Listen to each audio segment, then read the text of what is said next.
Well, hello everybody. How's it going? We are back, the Dennis and Andy show with not a movie review a TV show review in a few. We have not been able to hit the theater. Dennis was out of town last week, and last night we want to try and go, but just too much stuff going on. But over the past week and a half or so, we were both able to binge watch a new show on Netflix called The Diplomat, starring Keri Russell, who, what was she known for on the CW? Wasn't she on a CW show way back when? Well, I remember her from The Americans. I mean, that's where Well, I yeah, from. but I mean before that, I thought before that she was on a CW show or well, anyhow, you're right. The Americans is what I basically know her from as well. And Cocaine Bear, which we also did a review on, and she was great That's in true. that. That's But right. yeah, this one is this isn't my normal cup of tea. I had heard from a number of people it was very good, and I needed to watch it. And with Carrie in it, I'm like, I'd give it a shot. And the premise is amid an international crisis, she's a career diplomat and she's got a brand new high profile job as ambassador to the United Kingdom.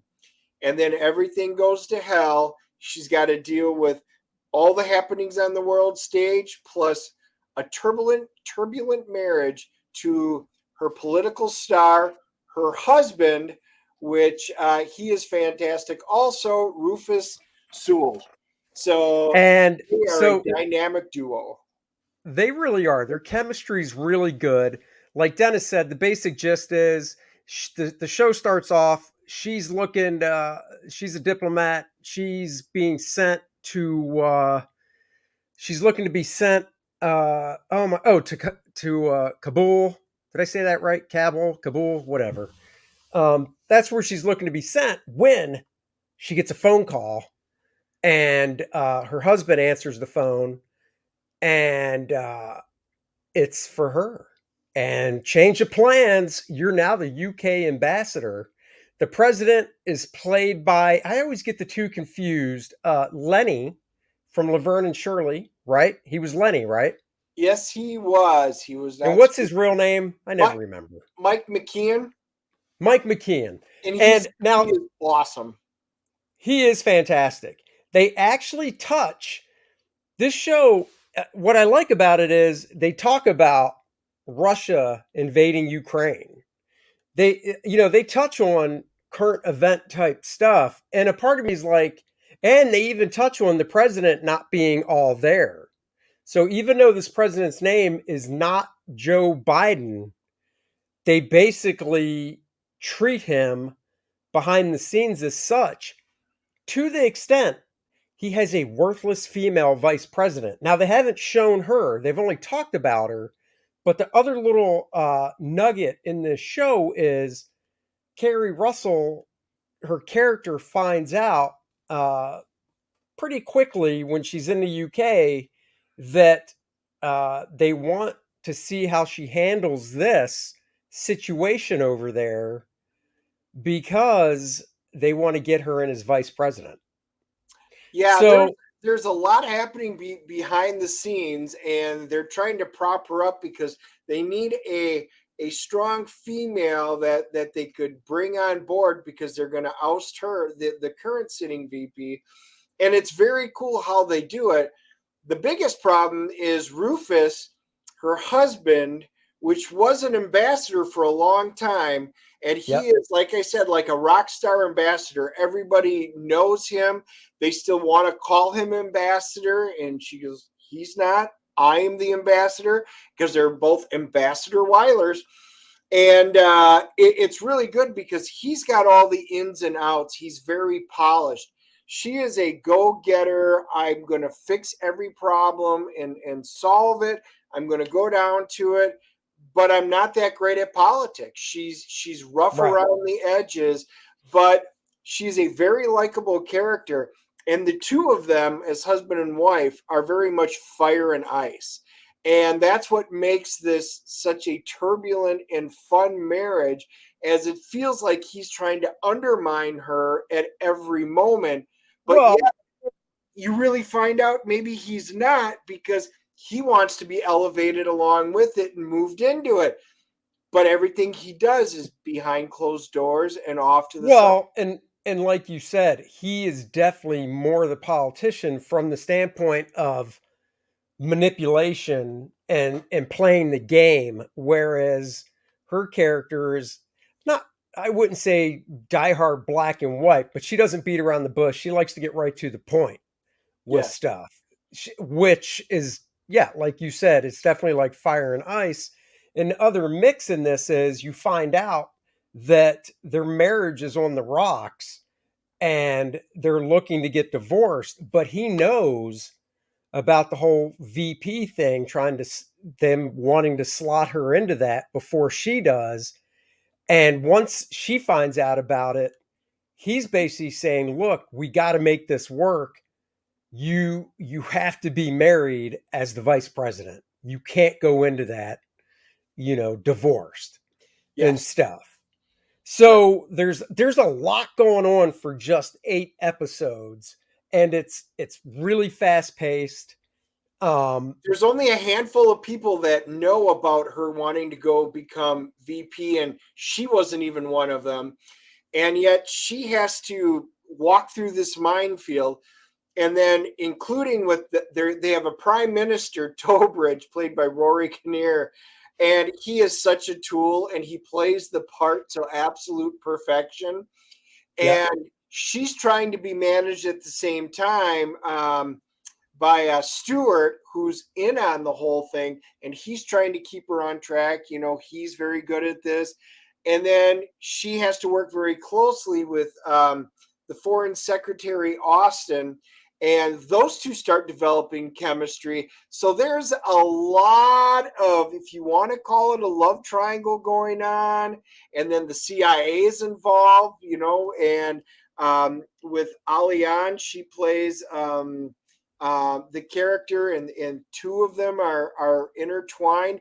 There is She a plays the lot C going she on in this. plays so a couple things. So Alian plays the CIA representative in the show. Stewart, I believe you're talking about Keri Russell's basically not assistant but handler to the ambassador, Think of it the like a tall handler, black yeah. guy. Yeah, because we got to let the people know who they are, and all you said was Stewart. So I just want Oh, to clarify so they know who Stewart is. And he is. He's kind of. I mean, what would you call him? Like a handler doesn't sound right because that makes it sound like he's above her. But I wouldn't call him an assistant. no, because she doesn't tell him he is the experienced one, so he's letting Right. her know. So maybe But she is her his boss. attache, yes. So technically it is, but she listens to him, and they're smart. All the characters that are in this come off very well. I think when they were casting, they cast perfect people with a solid storyline of really what happens behind the scenes for ambassadors and in the diplomatic process. I know I heard from a couple of people that have lived through something like this, and they were like, it was a very good representation of what that life was like. So that's a really cool peek on it. The story, the dialogue, everything about it is very well done. I enjoyed all the characters. I thought the interactions were great. There's not a lot of action, in terms of, this is not an action film, but there's No, so no. much happening that you're never bored. I never looked at my watch once, and it's an 8 episode long first season. Well, one, you don't wear a watch, so that'd be weird if you just looked at your wrist. Uh, and two, you're right. There's not a lot of action. It's cool. We actually did not get into spoilers because we didn't say what the event is that uh, has her going over to the UK, which is, it's obviously something of a political nature, but it's cool to see how the different factions with the prime minister, hers, the ambassador, the CIA, kind of peel back an onion to kind of solve or try to solve who is behind what happened. It ends on a cliffhanger. There is a season 2, as far as I know. It's already been confirmed. So it sucks having to wait. I mean, that's the one thing. I kind of like Amazon because they'll dump 2 episodes at once and then dump one a week. So I have to pace myself, whereas I have no self control. So when this dumped, I watched all 8 over the course of 2 days, and now I have to wait a year probably. So, what are you going to do? But let's give it our rating there. I will go first. I am giving it an 8.5. I thought it was very solid. Like I said, not something I would normally sit down and watch, but this kind of captivated me. Again, Keri Russell and Rufus Sewell, their relationship is everything in this. Their interactions, how they work it, it's just so good. I'm very surprised, but like I said, this is a worth watch, and I think everybody will probably enjoy this. I am also giving it an 8.5. I would give it a 9.0, but there were only, I believe, 2, maybe 3 scenes of Keri Russell in a shirt and panties. So 1 or 2 more scenes, 9.0. But, she's still looking fine.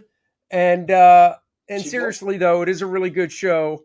And I think you'll enjoy it if you like political type dramas like this that definitely have more of a real world bent to them. Check it out. It very much was like The West Wing, and Yeah. you took that in Homeland, and I know that was in the preview. Oh, yeah. And I was like, wow, it really is a good combination between the two. Let me just pull up the Rotten Tomatoes. The critics gave it an 86%, and the audience gave it an 83%. So we are right in line with everybody on this one. So pretty universal. It's a good show. Give it a shot. And give Core Draft the Reckoning a shot. That's right, guys. We are plugging along on Core Draft the Reckoning. Since Dennis was out of town last week, he didn't see the latest pages. I just sent him over a batch of the 4 latest pages. I'm up to page 60. So we are cruising along on this fun, fantastic 76-page adventure graphic novel of Cordrath and Adriana as they have to they seek revenge. A reckoning will happen because his tribe was brutally slaughtered and he needs to find out why. It's like an onion, layers are peeled back as the story goes on.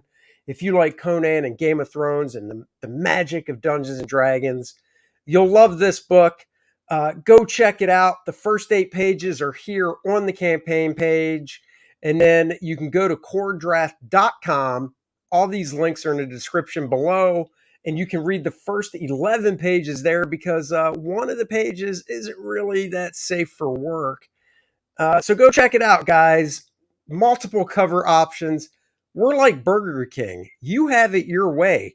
We've got 5 covers. You want to get them all? There's a tier for that. You want to get just 1 or 2? You can do that as well. There's a hardcover oversized artist edition. You can see pages from that at coredraft.com. It spotlights all the black and white art that I do because I do work traditional on paper. I'm scanning it all in so you can see all the gradations in the ink. It's like holding the original artwork in your hand. We got character bios up here. There's the oversized hardcover. We've got a game module. Dennis is writing a 24-page game module. It's modeled after the visuals of it is modeled after the old Dungeons and Dragons game modules. Cover art on that's Bart Sears and Dan Lawless. And it's a totally different story. You're not playing a game based on the story of the graphic novel. It's a whole new adventure that you can play, and you can utilize Core Draft and the cast of characters to play because they are playable characters. We've got t-shirts, beautiful Bud Root t-shirt based on his variant cover. So guys, a beanie, get yourself a beanie for the winter. And here are the playable character cards everybody's going to get. As of now, you got Cordrath, Adriana, the Shattered Reach map, Lilith, and we're getting close to 90,000 for the Necronite playable character card. We did run a mirror campaign on another platform, so our total is 85,000 and change. So we are close to the 90,000. Of course, I can't show that full total here on Indiegogo, so it only reflects 80,575. But when you total the other campaign, we're getting close to 90. So guys, go check this out. We appreciate you all that have already backed it. If you have backed it, please share it. Sharing is caring, and another way to show your support. If you haven't backed it, I don't know what you're waiting for. It's a beautiful book by two, if I must say, beautiful looking men. So go check it out, and we will catch you guys with another review soon. Isn't that right? Live long and prosper. Bye-bye.